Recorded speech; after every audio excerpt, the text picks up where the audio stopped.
Hi hello friends, എല്ലാ കൂട്ടുകാർക്കും പുതിയൊരു റിവ്യൂയിലേക്ക് സ്വാഗതം. അപ്പം നമ്മളെല്ലാവരും കാത്തിരുന്നൊരു ഭാഗമാണ് നാളെ വരാൻ പോണത്. അങ്ങനെ ശ്രുതി ആകാശിൻ്റെ ഡ്രസ്സ് കൊടുക്കാൻ വേണ്ടി അവിടേക്ക് വരുവാണ്. പെട്ടെന്നാണ് അശ്വിൻ്റെ മുഖം കാണുന്നത്. അശ്വിൻ്റെ മുഖത്തെ മഞ്ഞളൊക്കെ കാണുമ്പോൾ ശ്രുതിക്ക് ചിരി വരുവാട്ടോ. ശ്രുതി ചിരിക്കുമ്പോഴേക്കും ആഹാ നീ ചിരിച്ചു അല്ലേ, ഈ സ്ഥാനത്ത് ഞാനാണെന്നെങ്കിൽ ഒരിക്കലും ചിരിക്കില്ലായിരുന്നു എന്ന് പറഞ്ഞിട്ട് ശ്രുതിയുടെ ആ ഷോൾ വെച്ചിട്ട് മഞ്ഞൾ തുടക്കുവാട്ടോ. ഇതൊക്കെ കണ്ടിട്ട് ഷാമിനാണെങ്കിൽ ആകെ ദേഷ്യം വരുവാണ്. ശ്രുതി റൂമിലേക്ക് അതായത് ആകാശിൻ്റെ ഡ്രസ്സ് വെക്കാൻ വേണ്ടി റൂമിലേക്ക് പോകുമ്പോൾ ഷാമും പുറകിലേക്ക് പോകുന്നുണ്ട്. ശേഷം ശ്രുതിയുടെ ഷോൾ ആരോ പിടിച്ചു വലിക്കുന്ന പോലെ ശ്രുതിക്ക് തോന്നുവാണ്.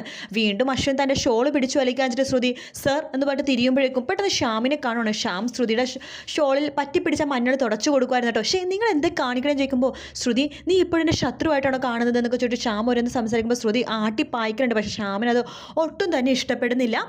ശേഷം നമ്മുടെ ശ്രുതിയാണെങ്കിൽ എല്ലായിടത്തും ടാറ്റാ ബൈ ബൈ ഒക്കെ പോണ സമയത്ത് നമ്മുടെ മുത്തശ്ശീനെയും അതുപോലെ തന്നെ അഞ്ജലീനെയും മനോരമനെ വരെ ഉമ്മ വെക്കുന്നുണ്ട് കേട്ടോ. അപ്പോൾ എല്ലാവരും ഇങ്ങനെ നിരന്ന് നിൽക്കുവാണ്. ആദ്യം അഞ്ജലി, പിന്നെ മുത്തശ്ശി, പിന്നെ മനോരമ, പിന്നെ അശ്വിൻ. പക്ഷേ ശ്രുതി ആ ഒരു വെപ്രാളത്തിൽ മുത്തശ്ശിക്ക് ഉമ്മ കൊടുത്തിട്ട് അഞ്ജലിക്ക് പിന്നെ നമ്മുടെ മനോരമക്ക് ഉമ്മ കൊടുക്കും. മനോരമക്ക് അതൊട്ടും ഇഷ്ടപ്പെടില്ല കേട്ടോ. അതിനുശേഷം അശ്വിനും ഉമ്മ കൊടുക്കും. അശ്വിനും ഉമ്മ കൊടുക്കുമ്പോഴേക്കും നമ്മുടെ അഞ്ജലിയും അതുപോലെ തന്നെ മുത്തശ്ശിക്കും ചിരി വരുവാണ്. മനോരമ ആകെ വാ പൊളിച്ച് നിൽക്കുക കേട്ടോ. ശ്രുതി അവിടെ നിന്ന് ഓടിപ്പോകുമ്പോഴേക്കും നമ്മുടെ ഷ്യാമിന് അതൊന്നും കണ്ടിട്ട് ഇഷ്ടപ്പെടുന്നേ ഇല്ല കേട്ടോ. ശ്രുതി അവിടെ നിന്ന് ഓടിപ്പോകുമ്പോഴേക്കും അശ്വിൻ ചോദിക്കേണ്ടത് നീ അറിയാതെ തന്നതല്ലേ എനിക്ക് ഈ ഉമ്മ എന്ന് ചോദിക്കുമ്പോൾ ഇല്ല ഞാൻ അറിഞ്ഞുകൊണ്ട് തന്നെ തന്നതാണ്. നമ്മൾ തമ്മിലുള്ള ഇത് കാര്യം മറന്നുപോയോ, നിങ്ങൾ ചെയ്യാൻ പറ്റുന്നതൊക്കെ എനിക്കും ചെയ്യാൻ പറ്റും, അതിനുള്ള തെളിവാണത് എന്ന് പറയുവാണ്. ശേഷം നമ്മുടെ ശ്രുതി അവിടെ നിന്ന് പോകുന്നുണ്ട് കേട്ടോ.